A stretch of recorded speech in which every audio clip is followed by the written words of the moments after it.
الحمد لله نحمده ونستعينه ونستغفره ونؤمن به ونتوكل عليه ونعوذ بالله من شرور أنفسنا ومن سيئات أعمالنا من يهده الله فلا مضل له ومن يضلله فلا هادي له ونشهد أن لا إله إلا الله وحده لا شريك له ونشهد أن سيدنا ومولانا محمدا عبده ورسوله أما بعد فأعوذ بالله من الشيطان الرجيم يا أيها الذين آمنوا كتب عليكم الصيام كما كتب على الذين من قبلكم لعلكم تتقون قال النبي صلی اللہ علیہ وسلم۔ اللہ رب العزت کا عظیم احسان ہے، اس خالق کائنات مالک کائنات نے ہم سب کو نبی پاک صلی اللہ علیہ وسلم کا امتی بنایا، اور ہم سب کو اللہ رب العزت نے نبی پاک صلی اللہ علیہ وسلم کے خاص رحمت عطا فرمائی، اور یہ سب سے بڑی رحمت ہے کہ اللہ رب العزت نے ہم سب کو یہ رمضان المبارک کا مقدس مہینہ عطا فرمایا، اور یہ وہ مہینہ ہے جو سراپا رحمت ہے اس امت کے لیے۔ پہلا عشرہ رحمت، دوسرا عشرہ مغفرت، اور تیسرا عشرہ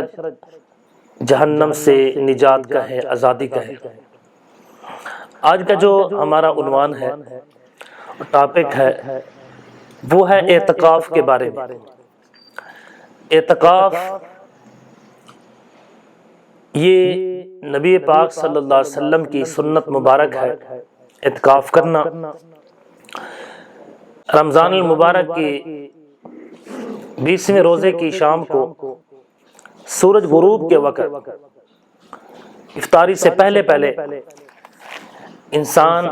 جس نے اعتکاف کرنا ہے وہ اعتکاف کی نیت کر کے مسجد کے اندر داخل ہو جائے اور اعتکاف کی نیت کر لے، دعا پڑھ کے دعائیں مانگ کے اپنے لیے، پوری امت کے لیے، اور ثواب کی نیت سے مسجد کے اندر بیٹھ جائے۔ یہ اعتکاف اگر وہ 10 دن مکمل کرتا ہے تو یہ اعتکاف سنت ہوگا۔ اس کو اعتکاف سنت کہتے ہیں، جو 20 کی شام کو افطار سے پہلے سورج غروب کے وقت انسان مسجد کے اندر داخل ہو جائے۔ حضور پاک صلی اللہ علیہ وسلم نے ارشاد فرمایا، من اعتکف ایمانا واحتسابا غفر له ما تقدم من ذنبه، کہ جو شخص ایمان کی حالت میں اخلاص اور خلوص سے ثواب کی نیت سے اعتکاف کرتا ہے صرف اللہ کی رضا کے لیے، فرمایا اللہ اس کے پچھلے سارے گناہوں کو معاف کر دیتے ہیں۔ اب گناہوں کا معاف ہونا، یہ کبیرہ گناہ اس سے معاف نہیں ہوتے۔ کبیرہ گناہ کے لیے شرط توبہ ہے کہ جب تک کہ وہ توبہ اپنی زبان سے استغفار نہیں کرے گا وہ گناہ معاف نہیں ہوں گے، یا اس سے صغیرہ گناہ انسان کے سارے معاف ہو جاتے ہیں۔ نبی پاک صلی اللہ علیہ وسلم کا ارشاد مبارک نقل کیا گیا، سیدہ عائشہ رضی اللہ تعالیٰ عنہ سے روایت ہے، حضور پاک صلی اللہ علیہ وسلم نے ارشاد فرمایا کہ جو بندہ رمضان المبارک کا اعتکاف کرتا ہے ثواب کی نیت سے اعتکاف کرتا ہے، یہاں تک کہ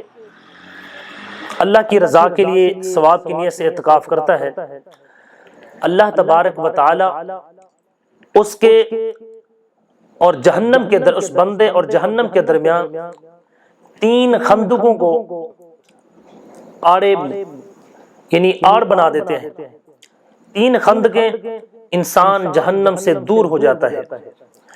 ایک خندق کا اتنا فاصلہ ہے کہ جیسے زمین اور آسمان کا فاصلہ ہے، یہ ایک خندق کا۔ تو 3 خندقیں کا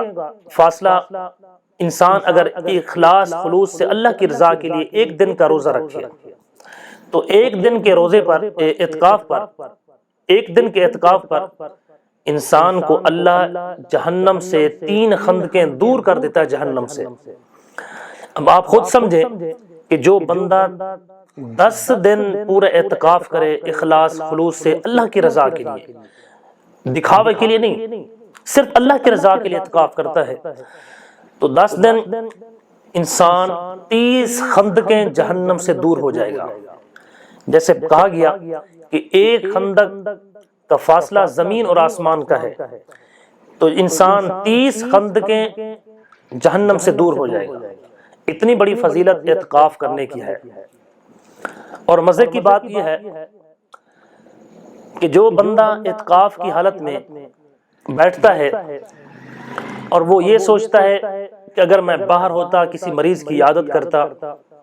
کسی جنازے میں شریک ہو جاتا، کسی نیک لوگوں کی مجلس میں جاتا، علماء کی صحبت میں بیٹھتا، فلاں نیک کام کر لیتا، فلاں نیک کام کر لیتا، کسی کی حاجت کو پورا کر دیتا، تو اس کے نیت کرنے پر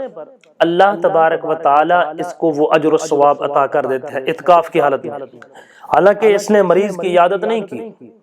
حالانکہ اس کی یہ جنازے میں شریک نہیں ہوا، حالانکہ یہ مجلس میں نہیں گیا،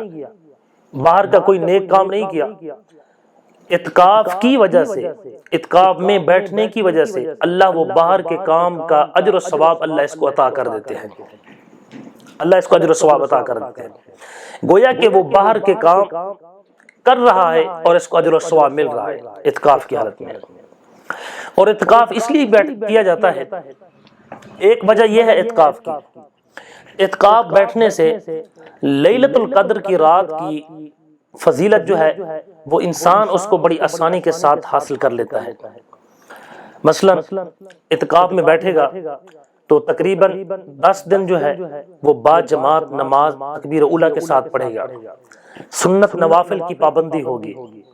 اور جتنے دن اعتکاف میں بیٹھا رہے گا قرآن کی تلاوتیں نصیب ہوں گی، مسجد کے اندر بیٹھنا اللہ کا نور اس کو نصیب ہوگا، مسجد کا تقدس فضیلت اس کو حاصل ہوگی، اور جتنے دن رہے گا با وضو کی حالت میں مسجد کے اندر رہے گا، اور تاک راتوں کی عبادت بھی اس کو حاصل ہو جائے گی مسجد میں بیٹھنے سے۔ تو کتنی بڑی فضیلت ہے اعتکاف بیٹھنے کے بعد۔ رسول اللہ صلی اللہ علیہ وسلم رمضان المبارک کے آخری عشرے کا ہمیشہ اعتکاف فرمایا کرتے تھے، حتیٰ کہ آپ صلی اللہ علیہ وسلم کا دنیا میں وصال ہو گیا، آپ اللہ کی بارگاہ میں چلے گئے، تب تک کہ آپ صلی اللہ علیہ وسلم دنیا میں اعتکاف فرمایا کرتے تھے، اور حتیٰ کہ آپ صلی اللہ علیہ وسلم کے بعد آپ کی ازواج مطہرات بھی اپنے گھروں کے اندر اس کا اہتمام فرمایا کرتی تھی۔ یہ ایک بات۔ دوسری بات یہ ہے اعتکاف بالغ، اعتکاف بیٹھنے والا، اعتکاف کرنے والا بالغ ہو، عاقل ہو،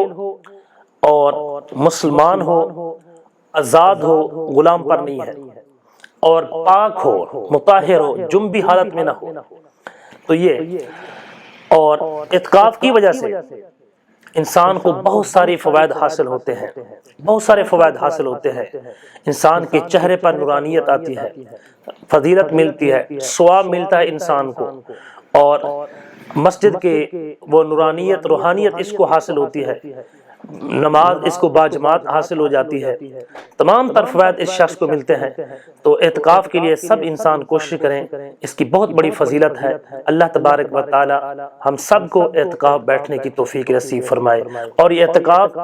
21، 23، 25، 27، 29 ان تاک راتوں کے اندر ان کو تلاش کرنا ہے۔